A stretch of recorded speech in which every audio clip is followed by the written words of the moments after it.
नमस्कार दोस्तों, आज की इस वीडियो में हम करेंगे आपके एक्सरसाइज 4.2 से क्वेश्चन नंबर 4। क्वेश्चन नंबर 4 में कहा है, मैं आपको बुक से पढ़ के सुनाता हूँ।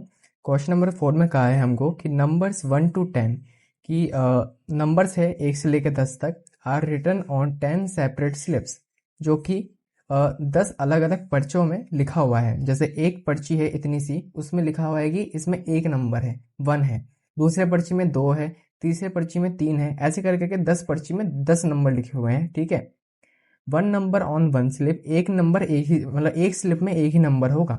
Kept in a box, in numbers के स्लिप्स को ना डाल के एक बॉक्स में रख दिया। ठीक है, एंड मिक्स्ड वेल, और उनको अच्छे से शफल कर दिया। शफल मतलब उनको अच्छे से मिक्स कर दिया। 1 slip is chosen from the box without looking into it. एक स्लिप को यानी कि एक पर्चे को उस बॉक्स में से उठाया गया जिस बॉक्स के आर पार नहीं दिखता। ठीक है, और हमको ये नहीं पता कि क्या कौन सी पर्ची हमारे पास आने वाली है। तो उसमें से एक पर्चा उठाया गया।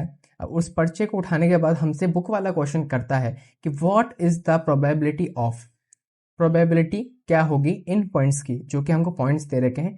पहले पॉइंट में कहा है कि गेटिंग अ नंबर 6, कि 6 नंबर आने की प्रोबेबिलिटी क्या होगी।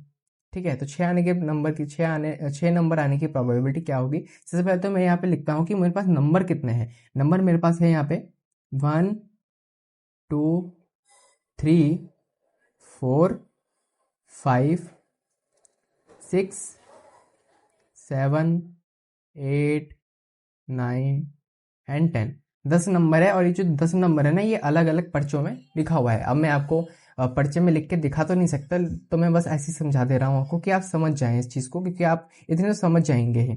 तो मुझे 6 नंबर चाहिए, तो 6 नंबर आने की प्रोबेबिलिटी क्या होगी। देखो, 10 नंबर में से एक ही पर्चे में 6 नंबर लिखा हुआ है, तो मेरे पास 6 नंबर एक ही बार आएगा। ठीक है, टोटल मेरे पास यहाँ पे 10 है। तो वही हम जो फॉर्मूला लगाते आ रहे हैं इस चैप्टर के अंदर, कि favourable outcome upon total number of outcomes. तो probability of getting a number 6, इसको हम लैंग्वेज में लिखेंगे ऐसे थोड़ा सा। Probability of getting a number 6। देखिए, फेवरेबल आउटकम, फेवरेबल आउटकम, नीचे हम यहाँ पे लिख देंगे total number of outcome, number of outcomes. ठीक है, तो फेवरेबल आउटकम यानी कि मेरे पास वो जो नंबर की बात कर रहा है यहाँ पे, वो कितनी बार है, एक बार है, 6 एक ही बार है। तो मैं यहाँ पे लिखूंगा 1 अपॉन टोटल मेरे पास कितने हैं 10। यानी कि जो एक आया है इसका मतलब क्या है कि मेरे पास जो 6 है ना वो एक ही बार है, इसलिए यहाँ पे मैंने 1 लिखा है। ये कंफ्यूज मत हो जाना कि जब यहाँ पे 6 है तो आप यहाँ पे 6 क्यों नहीं लिखा। इसलिए नहीं लिखा क्योंकि मेरे पास जो नंबर की बात कर रहा है वो एक ही बार है, एक ही पर्चे में लिखा हुआ है, ऐसा समझ लीजिए। तो इसका जो आंसर बनेगा वो बनेगा हमारे पास 1/10, यानी probability of getting a number 6 is equal to 1/10। ये मेरे पास यहाँ पे आंसर हो गया, इसको बॉक्स में मैं शो कर देता हूँ।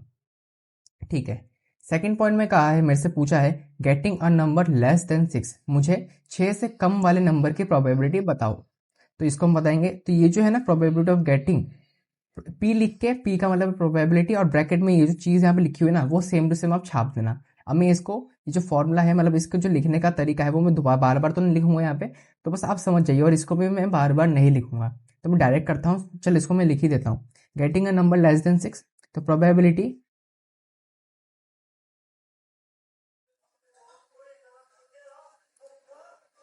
of getting a number less than 6। ठीक है, तो यहाँ पे है फेवरेबल आउटकम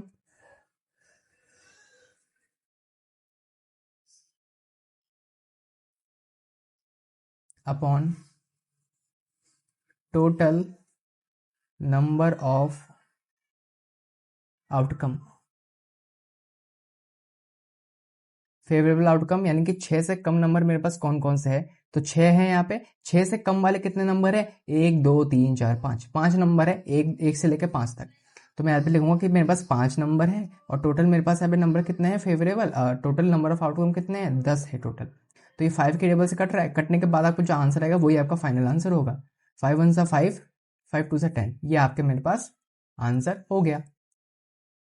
ठीक है, थर्ड पॉइंट में कहा है कि getting a number greater than 6, यानी कि 6 से बड़ा नंबर कौन सा है, getting a number greater than 6। तो 6 से बड़े कितने नंबर मेरे पास है पे, 7 8 9 10, 1 2 3 4, 4 नंबर है जो कि मेरे पास है पे 6 से बड़े हैं। तो आप इसको लिखिएगा, मैं यहाँ पे लिखता हूं कि टोटल कितने हैं मेरे पास यहाँ पे नंबर, 4 है, तो 6 से बड़े हैं, और नीचे टोटल 10 आ जाएगा। काट दूंगा मैं तो 2 2 4 आएगा, 2 5 से 10 आएगा। इसको मैं बॉक्स बना के शो कर दूंगा कि कटने के बाद जो आंसर आया है मेरे पास वही मेरे पास फाइनल आंसर है। ठीक है, ये चीज़ भी आपको लिखनी है, हर बार लिखनी है। ये मैं नहीं लिख रहा हूँ तो इसका मतलब ये नहीं है कि आप नहीं लिखेंगे। मैं दोबारा रिमाइंड करा रहा हूँ कि ये चीज़ आपको जो मैंने यहाँ पे लिखी है वो आपको लिखनी है। ठीक है, गेटिंग अ 1 डिजिट नंबर, मुझे 1 डिजिट के नंबर चाहिए। अब 1 डिजिट का नंबर क्या है, जो बस एक ही डिजिट हो। ठीक है, जैसे यहाँ पे जो 10 है ना, वो 1 और 1 2 डिजिट से मिलकर बना है। तो बाकी मेरे पास जो 1 डिजिट नंबर है वो 1 से लेकर 9 तक है। तो टोटल कितने संख्या हो गए मेरे पास, टोटल कितने नंबर्स हो गए मेरे पास, 9 हो गए, यानी कि 9/10। ठीक है, और ये कटने वाला तो है नहीं, ये बिल्कुल नहीं कटने वाला, इसलिए मेरे पास जो फाइनल आंसर हो जाएगा ना वो यही हो जाएगा कि ये 9/10 है। ठीक है, तो यहाँ पे मैं बॉक्स बना दूंगा और यहाँ पे लिख दूंगा आंसर। तो मैंने इस वीडियो में क्वेश्चन नंबर 4 कवर कराया। नेक्स्ट वीडियो में हम कर लेंगे क्वेश्चन नंबर 5। ठीक है, तो अब मिलते हैं अब आपके साथ क्वेश्चन नंबर 5 के साथ। तब तक के लिए गुड बाय, थैंक यू।